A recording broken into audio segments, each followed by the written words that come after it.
En esta edición de Creative Talks Podcast, hablamos del poder de la creación y de Miguel Ángelo, y de los terremotos, y de los haters, y de todo lo que tú sabrás. Bienvenidos a esta edición creadora de Creative Talks Podcast. Black Creative Intelligence presenta.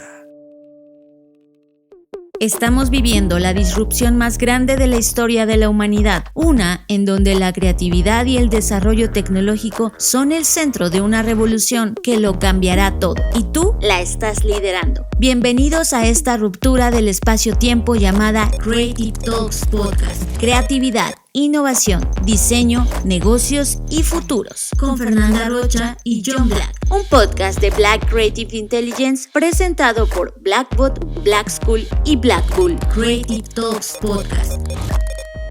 Hola, ¿qué tal? ¿Cómo están? Bienvenidos a Creative Talks Podcast, el podcast donde hablamos de creatividad, innovación, diseño, negocios y futuros. Como cada semana, me acompaña John Black, a quien le doy la bienvenida. Es un placer, como cada semana, Fernanda Rocha, estar en este podcast. Y llegar a ti, gracias por llegar hasta acá. Si eres nuevo en llegar a este podcast, bienvenido. Sírvete todo el contenido que quieras. Ya te dijo Fer de qué hablamos usualmente, pero hoy en particular, Fer, vamos a hablar de la creación. Vamos a hablar de la creación y quiero poner un warning porque vamos a hablar de la creación y del pensamiento mágico, místico, musical, energético, como le quieras llamar. Porque ocurrieron muchas cosas esta semana que nos llevaron nos guiaron estas conversaciones hacia allá y fue muy interesante el reaccionar de las personas, así que vamos a comenzar. Estás escuchando Creative Talks Podcast con Fernanda Rocha y John Black. Fernanda Rocha, probablemente la gente que está escuchándonos ya sabe, casi todos, que grabamos este podcast desde México, de una ciudad que está muy cercana a la Ciudad de México, que se llama Querétaro. Y que sí, los que no viven en México, esta región donde vivimos es una región telúrica. Hay muchos movimientos, muchos fenómenos provocados por este desplazamiento de placas que tenemos continentales, y la Ciudad de México ha sido castigada históricamente por grandes sismos. Quizá el más violento que está en la historia colectiva es este sismo de 1985 que devastó a la ciudad, y que en ese día fatídico de septiembre, años después, provocado un segundo sismo que tuvo la coincidencia de ocurrir en la misma fecha.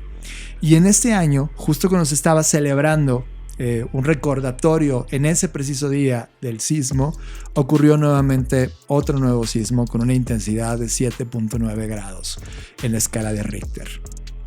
Evidentemente esto desató el pánico colectivo, desató la histeria, desató los recuerdos. Quienes han vivido catástrofes en cada uno de sus países, y ya sea por desastres naturales o alguna otra índole artificial, son desastres que marcan a una sociedad, la hieren, pero al mismo tiempo le dan aprendizajes y conocimientos que no estaban ahí, que hacen que todo sea mejor. Uno de esos acontecimientos, por ejemplo, es la arquitectura. La forma en cómo construimos en nuestro país, y en especial en la zona centro del país, es totalmente distinta a zonas donde no tiembla, porque hemos construido edificios que están obligados por ley a tener cierto diseño, cierta construcción que soporte estos movimientos telúricos. Dejando la explicación de la ciencia, hubo un gran debate en internet sobre el poder colectivo, sobre el poder de creación, el poder de pensar fenómenos y de repente experimentarlos masivamente al mismo tiempo. Evidentemente, esto hace que la ciencia se burle, la ciencia no abrace estos pensamientos, pero nosotros nos atrevimos.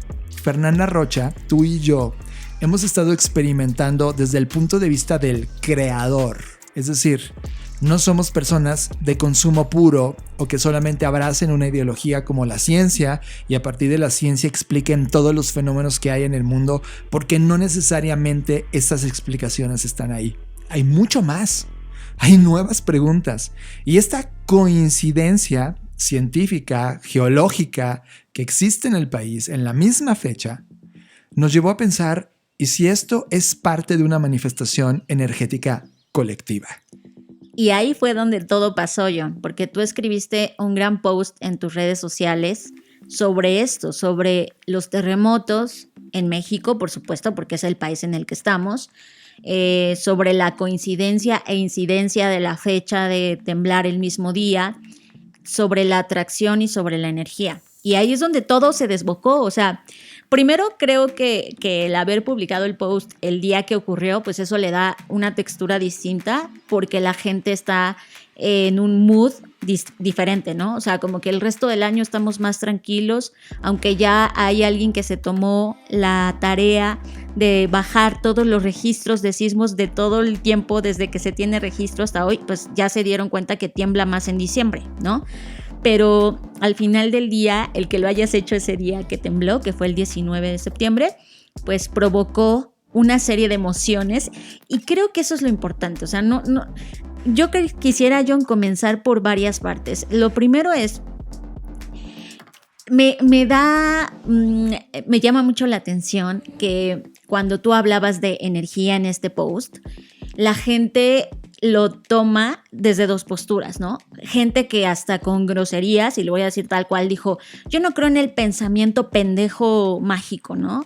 O ese tipo de expresiones como con rabia, con ira, como si de verdad, o sea, no sé, me imagino como si esto fuera la Edad Media y alguien dijo... ¡Blasfemo!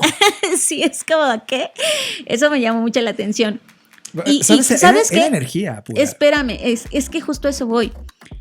Es que incluso ese enojo, ese acto de escribir, porque además me llama mucho la atención que si no crees en estas cosas, o sea, si no crees en la energía en cualquiera de sus manifestaciones, pues no gastarías tu propia energía hablando de eso en un post en redes sociales. 100%. Sin embargo, la gente se engancha y es como, no creo en la energía, pero uso mi energía para atacarte porque estoy enojado contigo, ¿no?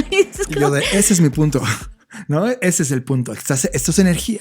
Mira, hay mucha gente que no me sigue en la actualidad, sobre todo los que están llegando a este podcast por primera vez. Si me lo permites, Fer, puedo hacer una lectura de esto que es corta. Vale, me parece correctísimo. Puse México, terremotos, atracción y energía. Ese es el título. Y abro. Yo soy un hombre de ciencia, pero también de creación. Y en los últimos 10 años de mi vida le he dedicado a estudiar los alcances, correlaciones y limitaciones de ambas. La atracción es una fuerza de vibración, una energía colectiva o personal que atrae a otro tipo de energía. Existe en la naturaleza cuando ves imanes, por ejemplo. Existe cuando te frotas el cabello con un globo, etc. El amor es atracción.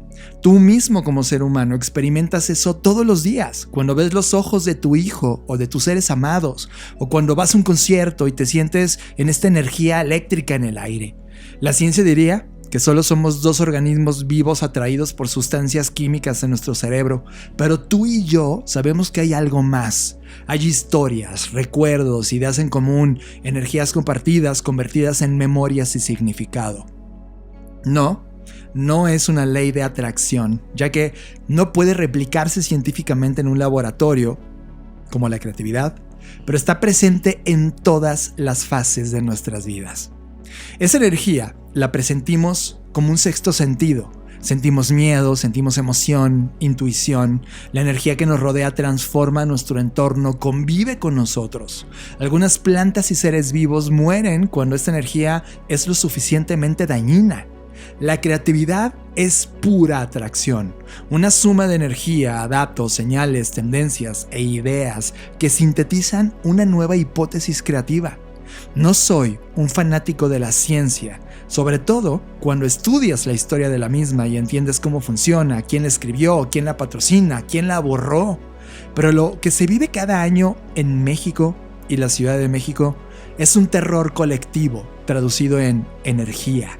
Un déjà vu energético, un recuerdo doloroso, un trauma que sentimos en el alma, un pánico que experimentamos en el cuerpo, un pensamiento masivo que revive y genera energía, que como imán atrae energía. ¿Qué es un terremoto? Movimiento y energía liberada.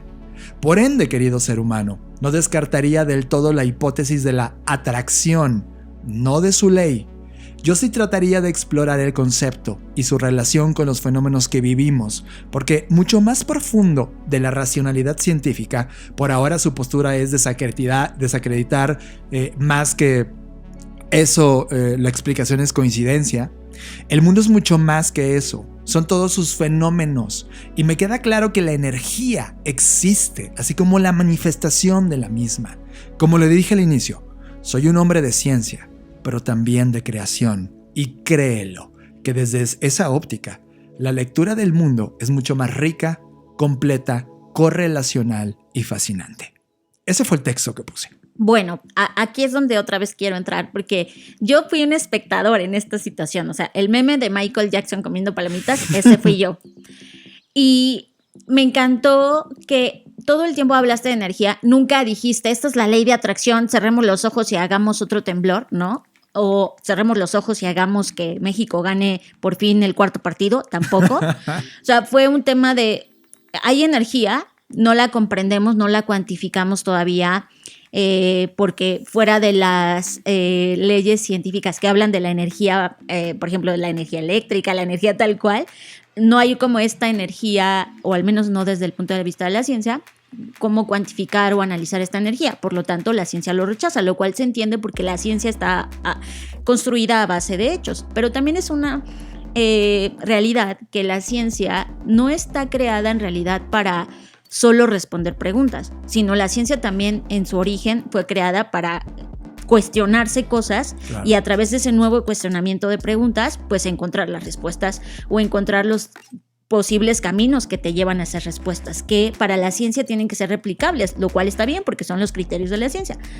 Pero me encanta porque en estos fenómenos que hemos vivido, e incluyo la pandemia, la gente se dividió en eso, ¿no? Entre los que creían en la vacuna y los que no creían. Y eso me encanta, la palabra creer, porque siempre la usamos, o sea, en todo es, no importa si la ciencia te enseña facts o hechos de que la vacuna te va a ayudar, todo se trata de lo que tú creas. Entonces, si tú no crees, aunque haya evidencia que la vacuna te ayuda, pues tomaste la decisión de no vacunarte y está bien, o sea, es como tu creencia. Entonces, me encanta cómo este mundo se divide entre los que aman la ciencia y la defienden como de verdad, como a capa y espada, y los que se van hasta el otro extremo. Y creo que algo que al menos a mí me quedó claro, y esa fue mi perspectiva, en tu post no estás proponiendo irse de un lado o irse al otro. Es como, oigan, está bueno la ciencia y está bien que tengamos validación del conocimiento, réplica del conocimiento, transmisión de ese conocimiento, pero también está bueno que hay otra parte que no conocemos y que está bien que no conozcamos porque nos permite seguirnos haciendo preguntas, pero que esa cosa que no conocemos, al no conocer cómo funciona realmente, pues puede ser y puede no ser. Es como el gato de Schrödinger, ¿no? O sea, abres la caja y está el gato o no está, no lo sabes, porque es una paradoja. Entonces, eso me encantó. Y otra cosa ya para terminar mi primer comentario, me encantó cómo las personas, las que estaban, digamos que en contra, defendían a la ciencia diciendo que, ya mezclando cosas como, es que la probabilidad y la estadística, cuando estoy segura que no han hecho ni una fórmula en su vida de probabilidad. La copiaron de Twitter. Entonces, y no está mal, o sea, no estoy diciendo que todos tendríamos que estudiar probabilidad y estadística, estoy diciendo que nos aterra pensar en esas posibilidades. O sea, yo lo que leía en las personas que estaban en contra, más que argumentos, era miedo. Era como te digo, como en la Edad Media era como, no, cállense, no existe la puta energía, la pendeja energía, son creencias de gente estúpida, ¿no? O sea, era como, ni siquiera era defender con buenos argumentos, sino como apagar un fuego que se estaba incendiando y que ellos querían venir a apagarlo con una chamarra, ¿no? Eso me llamó la atención, que sus argumentos se leía que venían desde el miedo, desde el no, renuncio. Y ahora sí acabo con esto, John, que yo te decía que me sorprendía esa superioridad moral, ¿no? De la gente que asegura no creer en el pensamiento mágico, ni energético, ni nada. Y yo pensaba, estas personas que están así de enojadas, porque además se enojaron, ¿no? ¿Nunca le han soplado a un pastel? O sea, ¿nunca han ido a un ritual? Como a un concierto, una boda, un velorio. Creo que todos al final del día, en algún momento, de nuestra vida, sin pensarlo, voluntaria o involuntariamente, consciente o inconscientemente, hemos expresado nuestro pensamiento mágico o nuestro pensamiento energético o nuestro pensamiento místico de alguna forma u otra. Entonces creo que eso no debería ser motivo de vergüenza, porque al final del día somos más que lógica y ciencia, somos más que átomos, somos más que una disciplina, ¿no? Entonces creo que ahí es donde está mi punto. O sea, eso es como, no lo he resuelto, simplemente pienso que no deberíamos negarnos y cerrarnos. No estoy diciendo que volques tu vida y ahora te avientes el tarot y tomes decisiones con base en eso, tampoco, pero creo que esta cerrazón, pues no creo que nos lleva a ningún buen término. 100%. Y ¿sabes? Mira, es verdad que cuando más tiempo vives en este planeta y has visto más lunas y soles, has coleccionado más lunas y soles, más conocimiento y apertura tienes. Yo también, Fer, fui un ser ortodoxo. Deja de fin ortodoxo por si hay un problema de definición. Los ortodoxos tienes dos maneras de entenderlo, como adjetivo o como persona. Como adjetivo es que sigues fielmente los principios de una doctrina o que cumple unas normas o prácticas tradicionales generalizadas y aceptadas por la mayoría, y esta la tomas como lo más adecuado o determinado en un determinado ámbito. Yo fui ortodoxo y la ciencia fue mi estandarte. Por eso abrí diciendo, yo soy un hombre de ciencia. Y la razón por la cual te vuelves un hombre de ciencia es que cuando llegas a tus 15 años, 20 años de vida en el planeta y tienes acceso al conocimiento científico del mundo, dices, ¡voilá!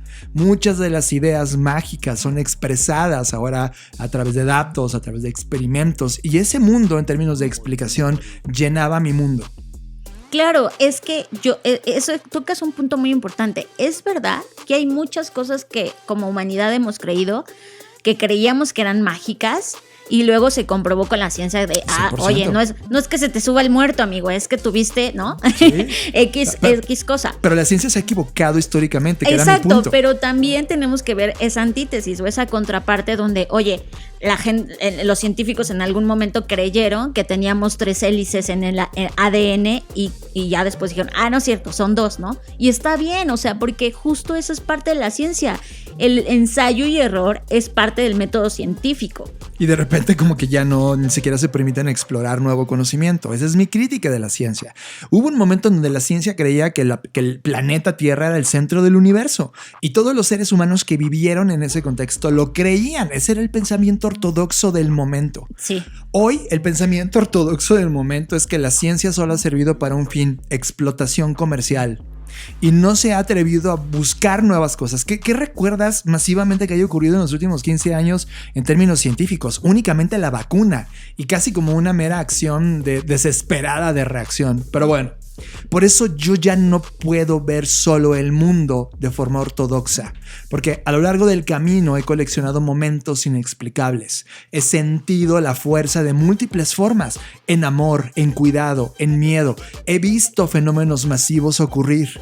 Y de repente cuando estamos en la Ciudad de México, porque a pesar de que no vivimos en la Ciudad de México, nos ha tocado todos y cada uno de los temblores desde 1985, cada vez que nos toca ir a la ciudad por alguna razón de reuniones o algún proyecto, tiembla en esa dimensión. Así que no nos hemos perdido de ni una de las funciones teatrales tectónicas y que han la ocurrido. Tierra nos ha ofrecido. Sí, es una experiencia impresionante y dolorosa, ¿no? Y no puedo explicarlo únicamente a través de la ciencia. Sobre todo cuando fuimos testigos, Fer, durante los últimos... ¿cuántos años? Desde el 85 para acá, que básicamente ha sido mi vida. He visto cómo más de 20 millones de personas en simultáneo están vibrando en la misma capa energética, pensando en las mismas ideas, sintiendo el mismo miedo, que les duele la misma cicatriz y de repente, voilà, un déjà vu, un loop. Y eso, perdonen, en este tiempo es razón suficiente para comenzar un estudio de exploración. La conclusión, yo no concluí nada, lo puse como una hipótesis creativa. Es como, oigan, tenemos datos suficientes de los últimos años como para atrevernos a explorar y ver el mundo desde otro punto de vista que no solamente sea el científico. That's it. Pero llegaron todas las olas ortodoxas de personas y está bien, Fer. O sea, al final del día, creo que esta primera entrada sobre la creación viene, y eso sí me trajo como, si saco una estadística, de todos los comentarios que hubo, y hubo en LinkedIn y en Facebook básicamente, en Twitter no lo tomaron en cuenta, no tuvimos reacciones ahí, pero LinkedIn y Facebook fue brutal. Puedo decir que el 80% de todos los comentarios eran personas que se abrieron a la posibilidad. Pero ese 20%, de ese 20, había un 8% muy radical. Ahora, esto no es no es un dato como para decir, claro, esto es lo que piensa el país completo. Por claro, supuesto que no, solo... El INEGI dice que...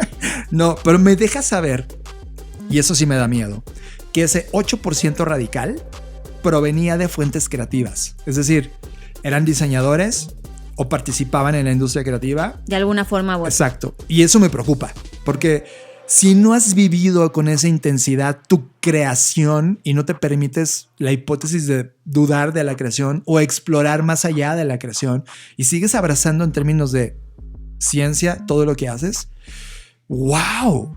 Sí hay algo que tenemos que hablar. Así como hablábamos que hay una falta de cultura digital que en verdad nos enseña a utilizar las herramientas de tecnología que tenemos a las manos, creo que esta es también una falta de esta cultura, no sé si llamarla energética, espiritual, etcétera, que nos ayude a tener otro filtro que le agregue colores a la experiencia de la vida. Y sabes, simplemente porque, como bien lo mencionas, es una arista más de lo que es el ser humano. O sea, hay una parte y hay muchas cosas que la ciencia todavía no descifra, no descubre, no conoce.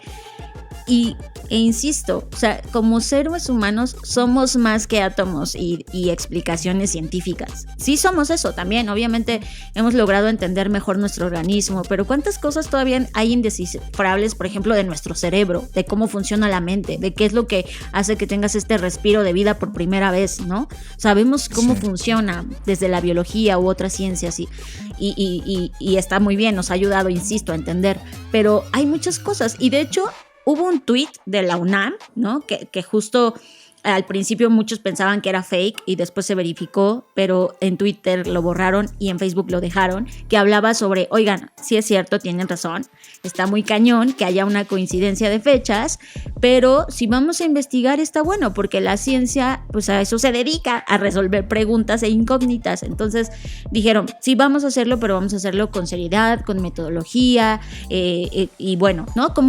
Como apertura, yo dije, pues de eso se trata, o sea, no estamos diciendo que ahora la ciencia se tira a la basura y todo se explica a partir de nuestra corazonada. Sigo siendo científico, o sea, sigo abrazando la ciencia, solo que ahora está complementada. Y quiero dejar una cosa en claro, Fer. Yo nunca hablé de manifestar por magia y ya, o de hacerse rico, o provocar un terremoto manifestando y ya, eso no. Para mí es un acto completo de congruencia mental, física, emocional, energética y las acciones que hacemos todos los días. Lo que puse en la mesa es que ese día en particular fuimos 20 millones de seres humanos repitiendo emocionalmente, físicamente, energéticamente, mentalmente, físicamente, hasta hicimos un simulacro. Y esa energía contenida provocó un loop que probablemente sacó todo nuestro daño, miedo, cicatrices, todo eso que hemos almacenado y que probablemente al ser esto un imán, el planeta es un imán, haya atraído y generado ese fenómeno que sí se logra explicar con la ciencia. ¿O no?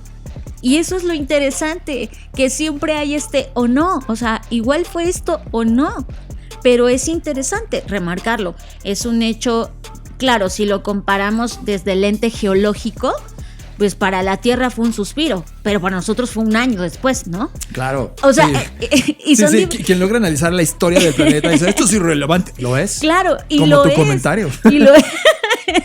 Y lo es, pero aunque lo sea, es que eso es la parte bonita de estar existiendo en esta línea de tiempo, que aunque sea irrelevante, aunque en el macrocosmos somos nada, es relevante porque lo creemos. Y eso es lo que a mí me llamó la atención de tu post, que aún así las personas no se dan cuenta que aunque no crean en la mágica, al decir creer ya están creyendo en algo. Exacto. Que o sea, ¿sabes? Es como un pleonasmo de alguna forma, porque es como, ok, no crees, entonces ¿por qué te estás enojando? ¿Por qué estás generando esa energía de enojo? Debería ser un vulcano, ¿no? Ajá, debería ser un vulcano que no sienta nada, porque entonces si tú te apegas 100% a la ciencia y a la lógica, pues eres un vulcano, es decir, quien ha visto Star Trek sabe a qué me refiero. Y está bien, o sea, como tú dices, no se trata tampoco de enjuiciar ni que vayan a molestar a los que contestaron en contra, no, ni mucho menos, no queremos provocar eso, simplemente es como resaltar cómo es que a veces lo desconocido nos provoca malestar y nos provoca molestia, y eso pasa en todo, porque al final del día abrirte duele. Es como cuando estás creciendo, yo no sé si a ustedes les pasó, pero cuando pasas de niño a adolescente y que estás ahí todo deforme creciendo, a veces te duelen los huesos, porque pues se están estirando y hay cosas que están ocurriendo en tu cuerpo que estás cambiando, porque el cambio y el crecimiento siempre duele. Y yo entiendo que la gente diga, yo no quiero que me duela, voy a seguir creyendo en la ciencia hasta que muera. Está bien. Simplemente es una posibilidad y ya está. ¿Sabes? Hay una frase fantástica respecto a esa posibilidad. Creo que al final estas nuevas miradas, estos nuevos filtros, lo único que buscaba era abrir la puerta de posibilidades, muy por encima de lo que la ciencia nos ha propuesto o hasta donde puede llegar con los métodos que tenemos hoy. Al final, Fer, cada uno de los seres humanos en este planeta tiene la libertad de decidir qué filtro usar. Si va a combinar algunos, si lo va a ver desde el punto de vista de la ciencia o la religión o estos fenómenos energéticos. Y no es bueno o malo, eso ya lo aprendí y mucho de ti también me ha llevado a ese conocimiento. Solo lo que puse fue un filtro de posibilidades. Y creo que en esas posibilidades, lo que sí provoqué, porque el mensaje es provocador, como todo lo que hacemos o lo que hago yo, es que le provoqué al otro pensar la posibilidad de que ahora tú eres el creador de que sucedan cosas. Ojo, no que aparezcan mágicamente. Ya te dije que atrás hay un trabajo de congruencia mental, psicológica, física, etcétera, de todo lo que haces todos los días. Pero tú eres el creador. Y en las probabilidades de creer y crear puede que ocurran muchas cosas o no ocurran porque nunca te diste cuenta de ese poder. Creo que basar la vida en probabilidades en espera de a ver si ocurren o de hechos científicos, yo decido mejor ser el creador. Y creo que lo que vivimos hace unos días en México con este movimiento, nos dimos cuenta que somos creadores, o al menos provocamos algo que ni siquiera nos fuimos capaces de voltearnos a ver y preguntarnos, ¿qué hicimos? ¿Cómo podemos hacer algo mejor? ¿Sabes? Ahí hay una oportunidad enorme y creo que se diluye la conversación ante el pragmatismo de una ideología muy puntual y no dispuesto a debatirla con otros puntos de vista. Yo solo quiero cerrar diciendo que cuando pones esto, y como bien lo mencionas, es provocador y está bien en el sentido de, como dices, ¿no? Abres la puerta a posibilidades. Pero creo que también está bueno porque hay algo que nos hace falta, y ya he dicho en otros episodios, nos hace falta discutir. Y al menos en el español que hablamos en Latinoamérica, tenemos como un poco malentendido la palabra discusión. No es como en inglés está muy bien entendido que discuss es vamos a hablar de un tema. Pero en español discutir es mucho como, pues vamos a pelearnos y yo voy a tener la razón y tú te callas, perro, ¿no? Y es como, oye, no, discutir no es pelear. Discutir es intercambiar ideas. Y al final cada uno se puede ir con su misma creencia, pero al menos fuimos capaces de discutir qué pasa si hay esa posibilidad. Y a mí fue lo que me gustó del post, John, que es un espacio para discutir y no necesito convencerte de nada porque además ni siquiera es mi objetivo. Y la gente, como decías tú, el 80% discutió y discutió sabroso y discutió a gusto. Sí. Y hubo quien intercambió ideas de manera muy respetuosa diciendo, ¿sabes qué? Yo no creo, yo creo que es más bien un tema de pues coincidencia o es más un tema de el movimiento tal, etcétera. Hubo quienes sí fueron capaces de trascender el enojo y ponerse a discutir, y eso es hoy lo que nos falta. O sea, si alguien entra en una discusión queriendo tener la razón, ya perdió, porque esto no es una guerra, una batalla donde alguien se tiene que ir con la cabeza del otro en la mano. Esto es una oportunidad de intercambiar nuestras ideas, que creo que eso es lo que nos hace mucha falta, John, que nos han pasado tantas cosas como mexicanos, como humanidad, como latinoamericanos, y hemos tenido muy poco tiempo o nos hemos dado muy poco el tiempo de discutir y reflexionar de a ver qué está pasando con esto. 100%. Y me llenas de energía, Fer. Me conmueve todo esto que ocurrió. Y creo que para cerrar este primer comentario, yo solo quiero leer algo de una frase. Epursimov o Epursimov, que fue la hipotética frase en italiano que según la tradición Galileo Galilei pronunció después de abjurar la visión heliocéntrica del mundo ante el tribunal de la Santa Inquisición. Sin embargo, es energía. Estás procesando Creative Talks Podcast con Fernanda Rocha y John Black. Y siguiendo en este mismo tenor de la creación y de la adjudicación, de la perspectiva de lo que algo se puede significar o no, a ver, voy a ir por partes. Hay una serie que también de la cual hemos hablado en este podcast que se llama Westworld, que lanzó su última temporada hace poco. Entonces, si no la han visto, igual les sugerimos que si quieren la vean. Es una serie de ciencia ficción que es como una ciencia ficción del oeste, por eso Westworld, y plantea, como todas las series de ciencia ficción o las propuestas narrativas de ciencia ficción, pues plantea qué pasaría si hubiese un mundo en el que los humanos acuden a un lugar, hagan de cuenta como Disneyland, pero para adultos, en donde vas y las personas que habitan ese pequeño Disneyland que se llama acá Westworld, pues es un mundo en donde hay puros robots, pero están tan bien hechos que parecen personas. Entonces tú como persona que no eres un robot, vas a este lugar a hacer lo que se te pegue la gana. En ese mundo idílico puedes matar a las personas, violarlas, pegarles, tener un romance con ellas, porque al final no son personas, son robots. Y así, ese es como el plot de la historia, ¿no? Y a partir de eso, pues, se desenredan una serie de eventos, algunos muy desafortunados y otros que te hacen reflexionar.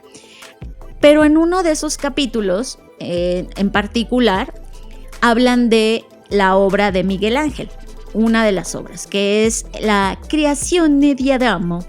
Este cuadro que seguro has visto, donde al parecer hay un dios y un ser humano casi a punto de tocarse los dedos. Seguro lo has visto en algún momento de tu vida. Bueno, esta serie, y tú te estarás preguntando qué tiene que ver todo esto. Bueno, esta serie en un capítulo habla sobre qué significa esa obra. O sea, y dice, claro, durante mucho tiempo esta obra de Miguel Ángel se entendió como una oda a la magnificencia del Dios creador del hombre. Entonces, mucho tiempo esta obra se interpretó como, claro, está Dios creando al hombre, y pues ahí está la magnificencia de este Dios. Sin embargo, en la serie, en ese capítulo, proponen la idea donde dicen, no es cierto que Dios está creando al hombre. El hombre está creando a Dios. Y con tan solo esa frase, así, si tienes oportunidad ahorita y si no más tarde hazlo, ve a buscar esta obra en Google y ahora vela a través de este filtro donde ya no veas a Dios creando al hombre, sino ahora ve al hombre creando a Dios. Y te vas a dar cuenta ya de muchas cosas como pareciera que es verdad, o sea, pareciera de, oye, sí es cierto. Para empezar, y ahí voy a ir empezando como a hablar un poquito más de este tema. Por un lado, Dios está en un cerebro. Por si no lo habías reflexionado o analizado a profundidad, Dios está en un cerebro, lo cual hace referencia que Dios no existiría si este hombre no lo pensara o no lo imaginara, porque el pensamiento y la imaginación es el primer paso para crear cualquier cosa. Entonces, al Dios al estar en este cerebro, pues se entiende que más bien es la representación de Adán que lo está creando a él y no al revés. Luego, tenemos otro tema que es muy importante. Es muy sutil, pero sí es notable que Adán no está extendiendo su dedo hacia Dios. O sea, el dedo de Adán, o del que juega el papel de Adán en esta obra, está apuntando un poco incluso hacia abajo. El brazo lo tiene hasta un poco doblado. Ajá. En comparación con la extensión que está teniendo Dios tratando de tocarlo a él. Exacto, porque esto se entiende o se explica, o así lo explican en el episodio de Westworld, que Dios quiere existir y necesita a Adán para eso. Si fuese al revés, entonces podríamos decir, claro, Dios está creando a Adán, pero en realidad no.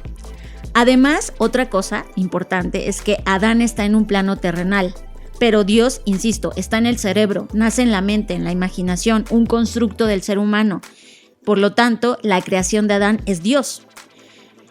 Además de todo esto que estoy diciendo, que eso ya no lo dicen en Westworld, pues sí, a lo largo y hablando de este tema de la ciencia o no ciencia, sí ha habido como muchos rumores, porque no son confirmaciones, sobre que Miguel Ángel, o como le queramos decir, había muchas cosas que estaba en contra de la iglesia. De hecho, no creía tanto en eso. Y entonces cuando le piden que haga esta obra, pues por eso se entiende que él dejó como estos señuelos, como un poco para dejar esta, no sé, rebeldía o esta provocación. Ahí me quiero quedar un segundo, porque ya sabes que soy un provocador, ¿no? O sea, Miguel Ángel Buonarroti era el nombre como era conocido en Italia. O sea, es un tipo que no solo plasmaba arte, sino que él tenía habilidades de todo tipo. Era arquitecto, era diseñador. Que eso fue mucho de ese tiempo del arte, ¿no? Sí. No era solo artista de una cosa. Multidisciplinario. O sea, exacto. No polímata, era que le llaman. Exacto. Que mucho lo hemos platicado cuando hablamos de generalismo en alguna edición de los podcasts, ¿no? Sí. Él era arquitecto, escultor, pintor, poeta, renacentista y además inventor, ¿no? Hizo muchos grandes inventos que plasmaron toda la obra que él venía haciendo. Y ciertamente la idea de la religión no machaba tanto con él, pero necesitaba dinero, Fer, y eso es triste, pero necesitaba dinero. Y fue esta gran institución que lo contrata para uno de los actos publicitarios más importantes de la época, ¿no? Sí. Es como, gran campaña. Es una campaña. Denle un canes a este hombre. No había televisión, no había radio, no medios impresos, pero sí podían construir cosas. Vamos a construir una casa espectacular con un gran fresco en una bóveda que le llamaron Capilla Sixtina. Y este hombre, a través de su pensamiento creativo, le encargaron retratar una de las escenas básicas del libro de Génesis del Antiguo Testamento, y voilà, ¿no? Y frente a sus ojos, al mismo tiempo, se burla de ellos. Entonces, por un lado, la iglesia queda muy bien, es como, oh, wow, sí, esto queríamos, Dios omnipresente, creándolo todo, pero en el fondo, lo que pone aquí, la creación de Adán, es la creación de Adán, ¿sabes? No, Adán, más bien es, exacto, cuando dice la creación de Adán, no es que Dios lo creó. Es increíble, Ajá. porque en ese mensaje es, no, bueno. lo que Adán creó. Exacto, eso es provocador puro, estoy emocionado, estoy vibrando, porque, mira, no voy a decir que toda la historia de la humanidad se basa en un fresco que pintó un italiano, no quiero llegar a ese punto, pero lo que quiero es cómo se mira una obra que era el statu quo de todos, que era justamente este pensamiento ortodoxo que todos decían, oh sí, ya vi de qué se trata la obra, pero ahora vela con estos ojos que te ha platicado, Fer. Es el hombre, no me refiero al hombre como sexo, la humanidad, como la creadora del todo, el hombre Dios. Y esa postura a mí me cautiva. Es justamente el punto que hoy necesitamos explorar. La capacidad del hombre para poder crear, resolver, llevar a otro nivel lo que tenemos hoy como experiencia humana y poder cambiar los problemas que tenemos hoy a partir de las herramientas que tenemos. Veo la ciencia como una herramienta, veo el pensamiento religioso como una herramienta, pero nunca como un pensamiento totalitario de cada una de estas herramientas. Y creo que en función, Fer, si logramos un día estar debajo de esta Capilla Sixtina, y lo vamos a estar definitivamente, cuando veamos hacia arriba y volteamos a ver ese encuadre de nuevo, creo que el poder, el empoderamiento que te da como ser humano, esa obra, es brutal. Y si logramos despertar o tener hambre en eso en los humanos, sería fantástico. Es que eso es lo que a mí me entusiasma, porque además algo importante, ya como ya saben, la gente cuando se clava ya empieza a decir y ya vieron que en la esquina superior, no, me encanta cuando alguien se pone en ese nivel de ser geek o de analizar. Bueno, pues ya obviamente esto ya no lo dijeron en el capítulo de Westworld, pero cuando ya otras personas lo han revisado, resulta que Dios en ese cuadro se encuentra en el hemisferio derecho del cerebro, que durante mucho tiempo se creía que el hemisferio derecho era el que estaba relacionado 100% con la imaginación, la magia, el arte, la locura. Y eso también es otro señuelo, ¿no? Sí. Hoy ya sabemos, otra de las cosas que la ciencia ya descubrió, la neurociencia. No es cierto, no, el cerebro es una integralidad y no es cierto que esté dividido tus creaciones en un lado o en otro. Sí, tu cerebro sí tiene forma y esa figura donde pareciera que está dividido, pero al final es una integralidad, ¿no? Es como que, es una máquina orgánica increíble. Entonces, al final del día, ¿por qué trajimos esto hoy a la mesa? Pues porque depende del filtro con que mires algo, es lo que tú vas a observar o analizar o a interpretar de eso.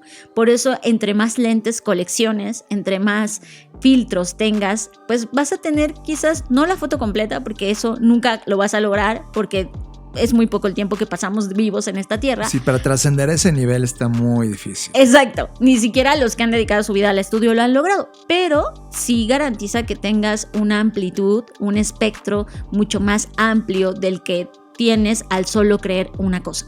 Y esto me lleva a este punto personal que lo voy a hacer público aquí. Ay, amigos, ¿qué creen? No es cierto, con mucho respeto, yo no quiero hacer esa broma, pero quiero poner las cosas muy serias. Hasta antes de esta conversación, de este choque, de esta tesis y antítesis que vivimos en estas conversaciones online y este fenómeno físico llamado terremoto, yo desacreditaba cualquier pensamiento basado en Dios. Por la ciencia, ¿sabes? O sea, era lo que te dije al inicio. Soy un hombre de ciencia y es como, ya, dejen de pensar. Pero ahora, cuando contemplo el verdadero mensaje de Miguel Ángel, el verdadero mensaje que se ha descubierto, que logramos capturar a través del lente que estamos viéndolo, hoy sí creo en Dios.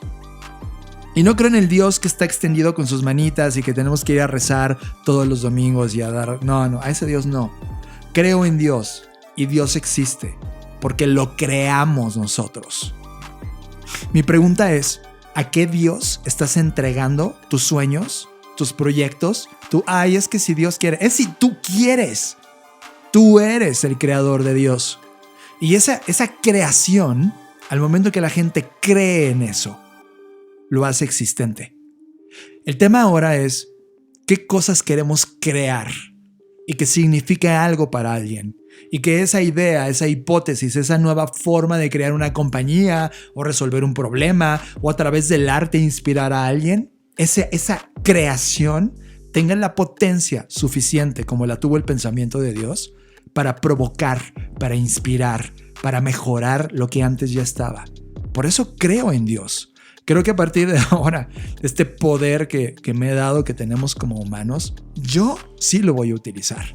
Y yo sí voy a crear dioses, ideas, proyectos que signifiquen algo para alguien y que esa creación ayude en lugar de solo dormir tu capacidad creativa. Creative Talks Podcast con Fernanda Rocha y John Black. John, y para cerrar con broche de oro este episodio, que la verdad es disfrutado muchísimo, voy a confesar una cosa. ¿Saben qué? Yeah. ¿Saben qué? Es un capítulo de confesiones. Sí.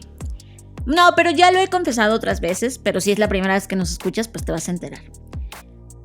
Yo, todo el tiempo, desde que aprendí a leer y vi que tenía esta gran capacidad de creer y de crear, me di cuenta que entré como en una depresión, ¿no? Porque me dio mucho gusto aprender a leer porque era como wow, los libros y las historias, pero al mismo tiempo me deprimió porque dije, ¿cuántos libros voy a poder leer toda mi vida? Y me di cuenta que pues no. Ya hicieron el cálculo y son no más de 3,500 Sí, libros. no, y eso tendrías que empezar a leer desde los 10 años sí. y no parar de leer nunca, 3,500, Fer, es solo muy 3,000. poco. O sea, si yo comenzara hoy, o sea, imagínate ustedes lectores, si hoy comenzaran, probablemente solo nos alcanza para leer 1,500. Ándale, algo así. Entonces, como que, pues me dio mucha tristeza, ¿no? Y me sentía a la vez culpable, o sea, cuando compraba un libro y todavía no acababa el libro en turno, pues me sentía culpable porque decía, no, ¿cómo es que estoy pensando en comprar un nuevo libro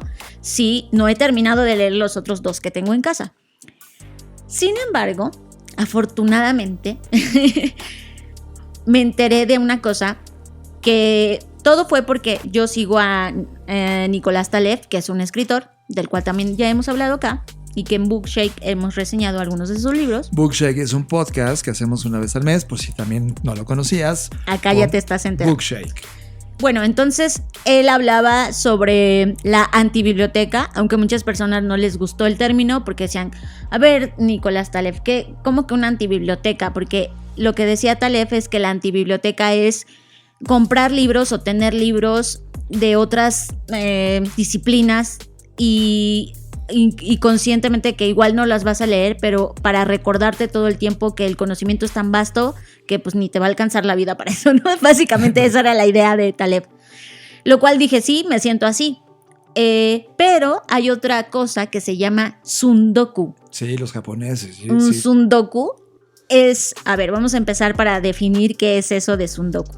Bueno, es como bien lo mencionaste ahorita, John, es una palabra que tiene su origen en el Sun, que significa apilar, y el Doku, que significa leer, ¿no? Entonces el Sundoku, digamos que es con una apilación de libros o de material de lectura. Es un hábito de acumular libros que no puedes leer. Básicamente, en términos concretos, sí. Entonces, este Sundoku, pues apareció por primera vez esta palabra en 1879, según el escritor Mori Senso, en donde, bueno, pues se trata de un maestro que tiene muchos libros, pero no los lee, ¿no? Y era una especie como de burla, una especie como de señalamiento, pero en realidad en Japón la palabra no tiene un estigma, o sea, este hombre Mori Senso fue quien le dio como esa connotación negativa, pero originalmente en Japón la palabra no tiene ninguna cosa mala o una connotación negativa. Entonces este Sundoku es, ok, está bien que tú compres libros y acumules y seas consciente de que no los vas a leer. De hecho, hay ejemplos como el italiano Umberto Eco, que se dice que tenía una colección de más de 30,000 libros. Brutal. Y él decía que él clasificaba a las personas que lo visitaban en dos grupos. Unos eran los que decían, wow, profesor Umberto Eco, ¿cómo es que tiene aquí todos estos libros? ¿Cuántos de estos libros ha leído? Y otro grupo que era, de acuerdo a las historias que cuentan, una minoría muy pequeña que comprendía que tenía todos esos libros no porque hubiera leído todo eso, sino porque deseaba leer tanto más, ¿no? Y eso me inspiró porque dije, claro, o sea, al final del día, si seguimos comprando libros, es justo por, al menos en nuestro caso, o estoy hablando por mí, es porque intento como tener esta apertura de la que hablábamos al inicio de leo no solamente de mi ramo o de lo que a mí me interesa, sino leo, últimamente estoy muy clavada leyendo filosofía o leyendo otro tipo de disciplinas, justo porque me doy cuenta que entre más lentes pueda tener o reflexionar a través de ellos, pues voy a poder tener una visión más completa de una imagen, ¿no? Y me dio alivio, o sea, lo que quiero contar con esto del Sundoku me dio alivio porque dije, bueno, en el fondo no es algo malo. Yo me sentía culpable porque decía, es que no voy a leer estos libros porque los estoy comprando, porque igual no me va a dar tiempo de leerlos. Pero ahora me siento tranquila porque digo, claro, ahora sí lo veo con esta perspectiva en donde es una acumulación de personas que además han hecho un esfuerzo por sintetizar ideas ahí, independientemente de qué tipo de lectura hagas o tengas o qué libros compres. Al final del día hay una energía ahí de un ser humano que dedicó horas o un minuto o lo que haya dedicado en escribir y plasmar esas ideas. Y creo que también es una forma de honrar eso, ¿no? O sea, al final del día lo que yo pensé es cuántos de estos autores que yo tengo en estos libros ya no están, pero están ahí como su alma, legado, su esencia, sí, la idea original, ¿no? Exacto. Entonces me sentí tranquila, pero también tengo que hacer una advertencia. O sea, no es lo mismo practicar el Sundoku que volverte un bibliómano, ¿no? Eso ya es como todas manías, ya es una enfermedad. Sí. Entonces yo creo que estoy en ese limbo, en esa pequeña línea entre ser una practicante del Sundoku y estoy a nada de convertirme en una bibliómana, así que voy a tener cuidado, pero ahora ya lo veo con esta conciencia. Oye, este Sundoku, ok. sí que lo somos, y más desde el punto de vista digital. O sea, tú abre ahora mismo tu lector de libros del iPad. No, bueno, ahí ¿Cuántos sí. libros tienes? Así. No ¿Cuántos libros tienes? 1800. 1800. O sea, tú sabes que no los vas a leer. Sí, ¿va? estoy consciente. Hay una práctica que yo hago. Yo soy igual que tú. O sea, yo tengo ahorita, déjame ver mis libros. Tengo 1300 libros en este momento, ¿no? De los cuales he leído probablemente el 4%, ¿no? De esa cantidad, y me hace falta todos los demás, y cada semana se acumulan nuevos.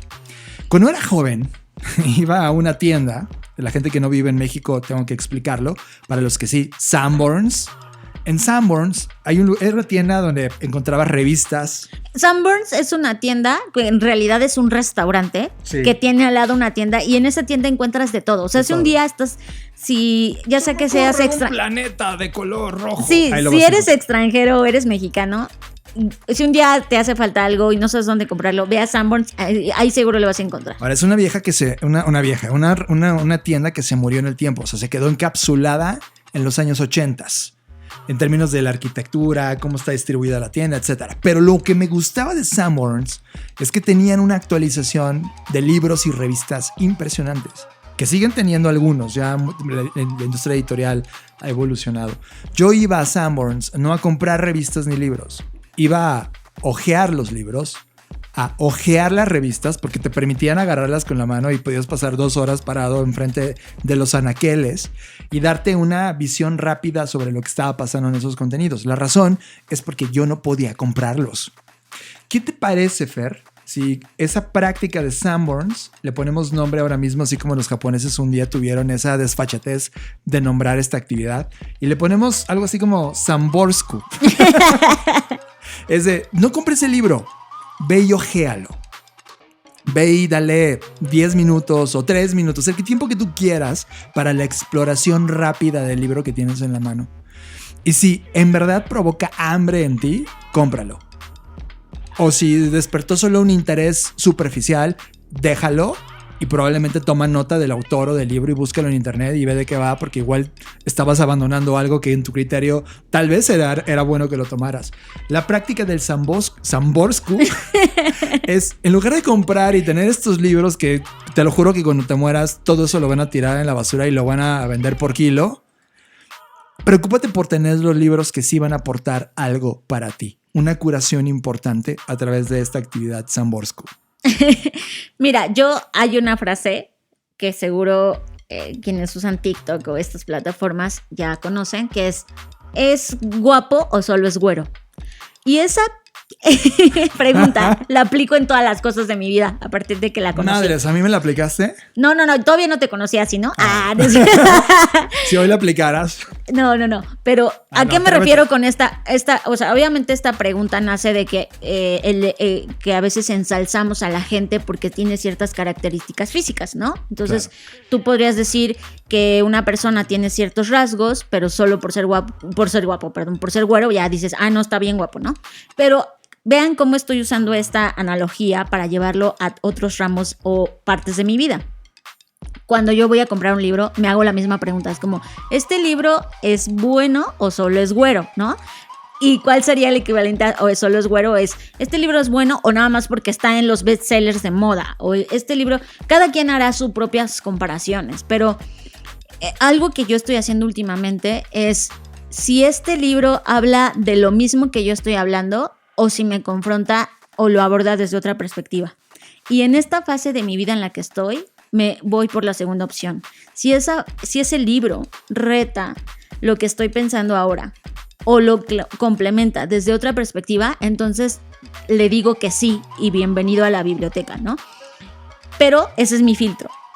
Cada quien tendrá el suyo. Pero yo sí creo que este tema del Sundoku nos alivia a muchos de tener muchos libros y no leerlos, pero tampoco caer en insisto, en esta manía o la bibliomanía que ya es como que, ya quiero todos los libros, ya te vuelves un acumulador y sales en el programa de acumuladores en 10 años, ¿no? Ya les dije, Samborsku es la campaña que tiene que hacer. Muy bien, pues ya está, John. creo que esto fue un buen momento, un buen tema para cerrar. Sí, sí lo es. Y hemos llegado al final de este episodio. Nos aproximamos a la fiesta de celebración de aniversario 200. No es aniversario, ¿qué palabra hay que inventar para cuando cumples? ¿Epidiosario? Sí, algo así, bicentenario. No lo sé, pero 200 vamos a episodios. cumplir 200 episodios. No sé si ya lo habíamos comentado, seguro lo vamos a comentar ahí estando en vivo, pero cuando John y yo creamos este podcast, nos pusimos una meta y la meta fue, bueno, vamos a hacer este podcast, porque además ustedes tienen que saber que cuando John y yo decidimos hacer algo, siempre pensamos como a largo plazo de, bueno, ok, este es el episodio 1, pero ¿cuál va a ser el episodio 500 o cuántos vamos a hacer? Y la idea o la meta que nos pusimos fueron los primeros 1000, así se llama la meta, los primeros 1000. Por lo tanto, llegar al hito de los primeros 200, por un lado nos acerca a esta meta de los 1000, pero también nos acerca a ustedes físicamente, porque no nos hemos sentido, ¿no? Mucha gente nos conoce por voz, pero nunca nos ha visto en persona, y viceversa, nosotros más, porque nunca los hemos escuchado ni siquiera, ¿no?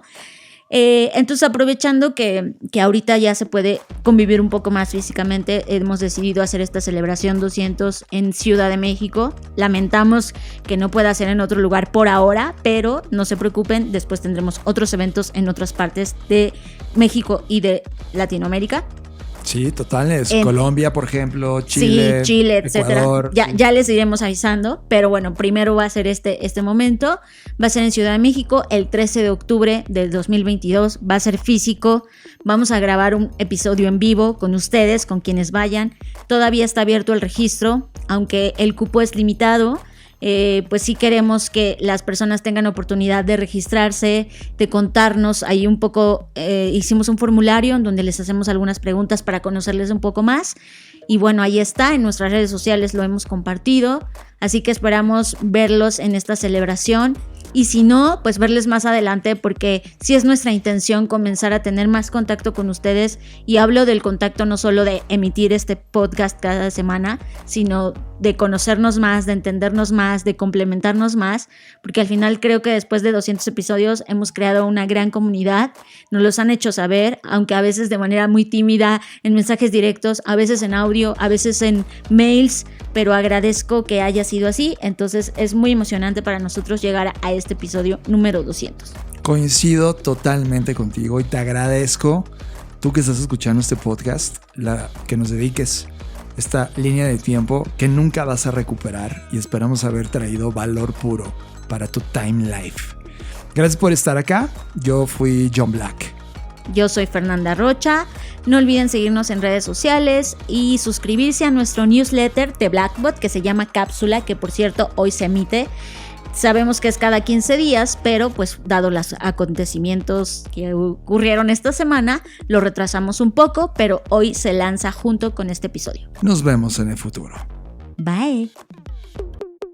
Escuchaste Creative Talks Podcast con Fernanda Rocha y John Black, un podcast de Black Creative Intelligence, presentado por Blackbot, Black School y Black Bull. Nos vemos en el futuro. Black Creative Intelligence presenta.